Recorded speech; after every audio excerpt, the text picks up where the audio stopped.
Welcome to the MSDW podcast. I'm Jason Gumpert, editor at MS Dynamics World. On this episode, we are sharing some perspective from this week's DynamicsCon 2025 event. I was on site and had conversations out in the field with a few Dynamics 365 F&O veterans to get their impressions of news that was shared at the event. While it's always a good guess to say that Microsoft wants to talk about AI, company representatives also came to the event ready to talk core features, data, and process.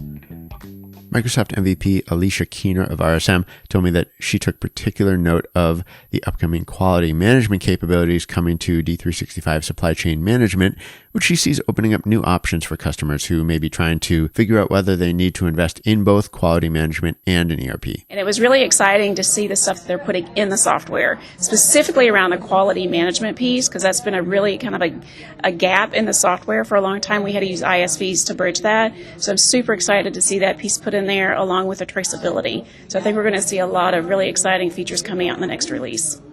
Yeah, the quality management probably overlaps a lot with your clients in particular industries, right? Yeah, and the life science industry, quality is huge, and also as traceability is as well. So having those features native to D365 will really streamline the process. James Cook of enVista also shared some of the customer needs his team was hearing about at DynamicsCon 2025.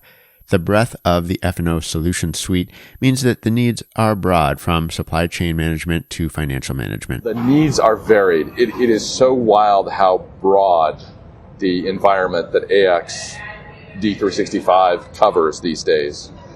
So we mainly have been focusing on this show in the inventory, the manufacturing process. But as I said, my specialty tends to be in the finance area, so that's the area where I really like to delve into. And he noted that ERP projects remain a challenging balance these days of technology and organizational change. The reality is it takes a cooperative spirit between the partner and the customer. But beyond that, you have to know which direction you're headed. And a methodology, whether you follow Microsoft SureStep process, is something that can certainly help that. But you have to be results driven. And at the same time, you have to work through, people don't like change. And so most of the people you're talking to are going through a huge change. Understanding that and working with them is as critical as a methodology. Along with core ERP capabilities, AI agents, both standard and custom, were on people's minds. Alicia told us she's thinking about the supplier communication agent for Dynamics 365 F&O and what it means for customers. One of the things that we're seeing with a lot of clients is they want to be able to interact with their vendors on a much more seamless basis. And the portal inside of FNSC right now is not particularly highly sought after. There needs to be a lot of development around it. So that's why I was asking the questions. But really, they're taking the approach through AI. So it's not really through the portal experience. It's more through the day-to-day interactions with the vendors, which will then streamline that process. Because that's typically someone's job, is to interact with the vendors and the suppliers every day. So by doing the agent component to it, I think it'll really streamline that process and maybe reduce the workload. Joe Christensen, founder of Aqueducts Consulting, a BI and reporting specialist firm for Dynamics 365, is already thinking about architectural considerations of AI that will help his clients, specifically around Azure AI Foundry and embracing the power of MCP servers, a technology that will act as a bridge between AI models and external tools or applications. One thing that we're working on behind the scenes, and this is inside baseball to anybody who wants to tune in, we're using Azure AI Foundry to do those easy AI agent setups, and because we want to be an MCP server.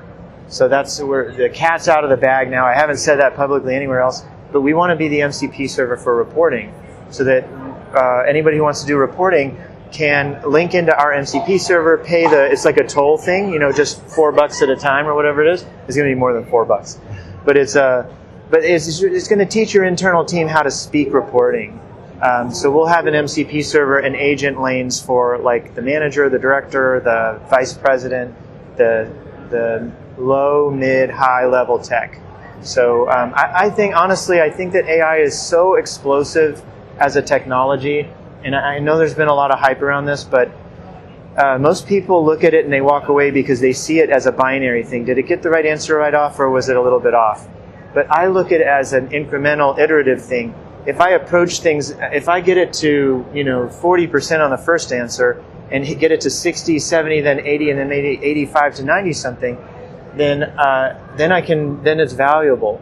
So I think it is explosive. I think that as fast as Microsoft's been going on this, I don't think you can go fast enough with AI. I think it's going to be it's a huge challenge to the customers we serve, as well as the partners, and definitely to us. Alicia also noted that she expects to see AI reach a broader range of workers as capabilities get integrated into more tools like Teams. I'm really excited to see what features are going to be doing around the AI piece inside of D365. We're noticing a big push for stuff to go through Teams.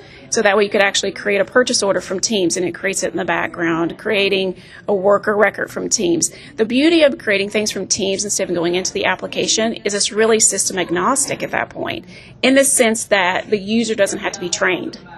Because when you're in a situation where you have high turnover, or you're in a particular part of the business where you have to do a lot of training, if they're doing something through Teams or very common platform, it really takes out that training component. So now all of a sudden you're saying go to Teams and say, hey, create a PO, right? And then you can go through the whole process without actually having to train anyone. Yeah. So it's very intuitive. So I think that's going to be exciting to see. And with so much happening around AI agents and co-pilots, Joe also acknowledged that some people are feeling overwhelmed by AI. Yeah, this is my best and most, I would say my best and most enduring advice is that there's an element in every person that creates.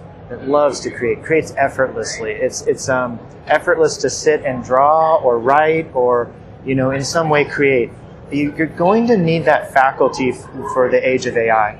You're going to need something that's super creative and that goes to like those, what are those Lincoln Logs, or what are the erector set thingies? Yeah. Where you can create a system. Really, you're not going to overshoot design. You really have to shoot your very top level idea. Because AI is going to be so good at closing the gap that it really is, we're at the limits of its imagination. And in my advice is that you imagine something that's at the service of the person. Because if you start with serving somebody and throwing a surprise party for them, then AI will help you reverse engineer the system that does that. That's my advice. But customers also face new challenges in the F&O world. The latest that had many people talking at DynamicsCon was the new licensing guidance that Microsoft announced, which will see the company start to programmatically enforce user licenses as soon as August. What customers are now starting to find, James told us, is that costs could be rising even for customers who thought they were properly licensed. It's a challenge that partners will have to take on at scale in the coming months. We're starting to see maybe grumbling or a little bit of panic from some of the customers, because the reports we have always used to evaluate licensing are now being deprecated, and new reports are coming in that affects how much customers are paying. And customers are coming to us saying, we've always tried to do the right thing, and now it's going to cost us X% more. What is going on? So we're having to make some explanations for things we don't fully understand yet. Let's say we accumulate their stress for them and try to take that back to Microsoft, but it is producing some challenges for us. And I don't have a good answer as to the ultimate outcome, other than we asked Microsoft for help, and we're waiting for that. Thanks to all of the people I spoke with at DynamicsCon this year. I'll be at 2 more upcoming events this month, Resco Next 2025 and Dynamics Minds 2025, so I'll hopefully be producing more on-site episodes of the MSDW podcast there. And that's it for this episode. If you want to get in touch with me, you can send me an email, jason@msdynamicsworld.com. For all of our updates, please do follow us on LinkedIn. Until next time, this is MS Dynamics World, signing off.